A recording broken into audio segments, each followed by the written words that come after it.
Hello दोस्तों, तो हम स्वागत करते हैं अपने यूट्यूब चैनल प्रजापति स्टूडियो में। तो आप लोग देख रहे हैं हमारे यूट्यूब चैनल प्रजापति स्टूडियो को।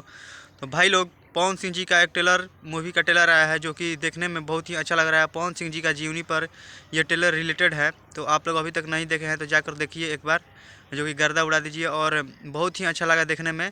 और पवन सिंह जी शुरू से अंत तक क्या क्या किए हैं इसमें सब दर्शाया गया है। तो आप लोग जाकर देखिए एक बार और कमेंट में ज़रूर बताइए। और चैनल पहली बार आए हैं तो ज़रूर सब्सक्राइब कीजिए और बेल आइकन को प्रेस कर दीजिएगा, ताकि भोजपुरी से रिलेटेड हम खबर लेकर आते रहते हैं, जिससे आप लोग को मालूम चलते रहेगा।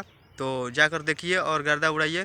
पवन सिंह जी एक डायलॉग बोले हैं जो कि हमको बेहद ही पसंद आया, जो कि बोले हैं कि बैठल हाथी ये कबो हमेशा मतलब गधा से ऊपरे रहता है। तो हाँ, एकदम बात सही है। और सब लोग पवन सिंह से ही कंपटीशन रखना चाहते हैं, जो कि उनके पाँव के बराबर भी कोई लोग नहीं है। लेकिन क्या कीजिएगा, सब लोग अपना अपना पवन सिंह से ही अथी रखना चाहते हैं। तो चलिए, कोई बात नहीं, पवन सिंह बहुत ही आगे है। तो मूवी के जरिए पवन सिंह ने अपना ऑरा बता दिए हैं। तो आप लोग जाकर देखिए और गर्दा उड़ाइए। चलिए, मिलते हैं अगले वीडियो में।